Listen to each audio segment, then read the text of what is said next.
Thank you, Cherie, for that kind introduction. Today, I'm incredibly honored to address the graduates of WSU Tech. Thank you, President Utesh, for the kind invitation.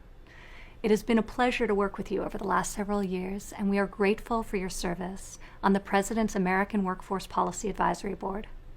Your leadership is helping Kansas and our nation to pioneer the most innovative and successful workforce training in the world. To the 759 graduates whom we celebrate today, congratulations. Your journey to this day did not come without challenges, sacrifices, determination, grit, sweat, and likely even a few tears. But you persevered. You proved to yourself and all those who ever doubted that you could do it. You should be proud. This is also a proud day for all the parents, spouses, mentors, teachers, and employers who came alongside of you, believed in you, and pushed you to new bounds. We thank them all. Many of you have worked for this achievement and waited for this day for years. Now it is finally here, and of course, it is very different than any of us had ever imagined. So I want to say what I know we are all thinking. I wish we could be together in person. I wish that you could walk across the stage, shake hands, and hold your diploma high to cheering crowds. Sometimes it's easy to think we have to be tough, that we have to keep going, and we do. But that doesn't mean we can't stop to acknowledge the truth, the hardships, and the disappointments that come our way. My heart goes out to you on this day, and this time in our history, because they're very different from what you had envisioned or planned. Yet now more than ever, we remember that changes and hardships do not predict failure. In fact, they can be the greatest impetus for success. You commence at a moment unlike any other. America and the world are battling a terrible pandemic. Our entire society is engaged in a national endeavor to defeat the virus, protect our fellow citizens, and open up America again to rebuild our economy and take care of the safety and well-being of our people. You are a wartime graduate. Amidst the uncertainty, your training at WSU Tech has prepared you for exactly this moment.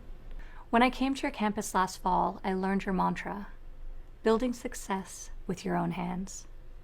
In this graduating class are men and women who can run an assembly line, build a field hospital, police our communities, respond to emergencies, keep America connected through internet and phones, care for our senior citizens and our most vulnerable patients, use 3D printers to make medical equipment, draw blood to save lives, and so many other essential services. Over the past 3 months, we have been reminded of just how crucial American trades are to our citizens' safety and our nation's security. We have witnessed an extraordinary mobilization of our industries. Hundreds of distilleries are now making hand sanitizer. Manufacturers like Honeywell and Hayes and many others have converted factory floors to produce millions of masks and gowns. The great workers at General Motors, Ford, and General Electric are assembling tens of thousands of ventilators. Our scientists and lab technicians have built the most advanced testing in the world. We are bringing home critical supply chains and now are making American medicine here on American soil.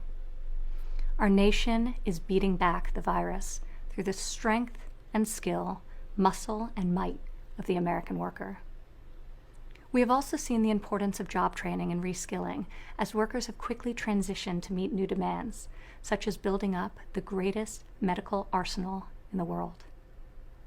History has proven time and time again that in the midst of the most difficult challenges, we have a chance to seize new opportunities and achieve our greatest victories.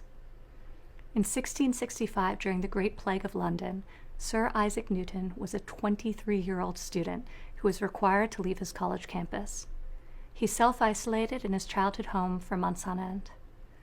Despite the grim circumstances, Newton used this time to develop what we now know of as calculus. During World War II, America faced down an evil regime, and millions of our citizens banded together and built the strongest military on Earth. Over the course of the war, our workers produced an average of 4 ships, 174 airplanes, and 23.8 million rounds of ammunition every single day. In the Cold War, as communism gripped much of the world, American astronauts soared higher and became the first to step foot on the face of the moon. Times of crisis alter the course of history. Hardship breeds innovation. New necessities demand new solutions. But in every generation, in each trial we face, the spirit of our people does not change. Americans meet every moment, overcome every challenge, and answer every crisis with the will to succeed. We pioneer new frontiers and reach new heights never before imagined. So today, as you begin a new chapter, I want to pass along 3 pieces of advice that I found helpful in my own life, especially during this time of national trial. First, as we all adjust to the social distancing practices, a rabbi recently gave his congregation a new call to action that I think is a great challenge for us all. He said, "Every hand that we don't shake must become a phone call that we place. Every embrace we avoid must become a verbal expression of warmth and concern. Every inch and every foot that we physically place between ourselves and another must become a thought as to how we might be of help to that other, should the need arise." Imagine the happiness and joy we could bring to so many lonely people if we all practice these simple acts of kindness. Second, I invite you to join me in making at least one COVID resolution. We could all form at least one new habit or abandon an old destructive one to better appreciate the blessings of work, life, family, and faith. A recent article written by Charles Eisenstein explained this period in time this way. He wrote, "COVID-19 is like a rehab intervention that breaks the addictive hold of normality. When the crisis subsides, we might have occasion to ask whether we want to return to normal, or whether there may be something we've seen during this break in the routines that we want to bring into the future." This is a great challenge. Even if the resolution is seemingly small, it could transform something in our lives. Some families have resolved to continue eating dinner together at least several times a week. People are using this time to acquire new skills through online platforms and want to continue to advance career certifications. Many Americans are spending more time in prayer and meditation and want to keep growing in their faith. Whatever your goal is, this is a unique time for each of us to make a change that we had perhaps long delayed and to grow in some way. Finally, right now I know the economic uncertainty is real, and it's hard on many of you and your families. Your own blueprint for your future is likely changing due to the pandemic, but I am confident that even if your path is different from the one you imagined, ultimately it can be better than we could ever have planned.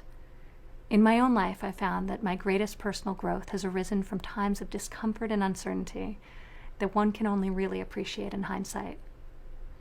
Joseph Campbell, a philosopher who also helped inspire the creation of Star Wars, once said, "The achievement of the hero is one that he is ready for. It's really a manifestation of his character.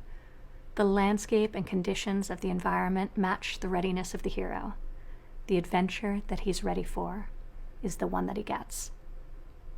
Throughout our history, brave men and women have faced daunting challenges, and they have embraced the adventure. America's fate is never dictated by fear.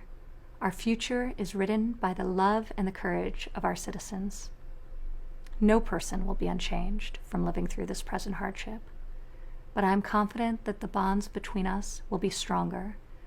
Our admiration for each other will be deeper. Our gratitude for the gift of life will be ever new, and our resolve to build an even brighter future will be greater than ever before. Thank you, good luck, and God bless.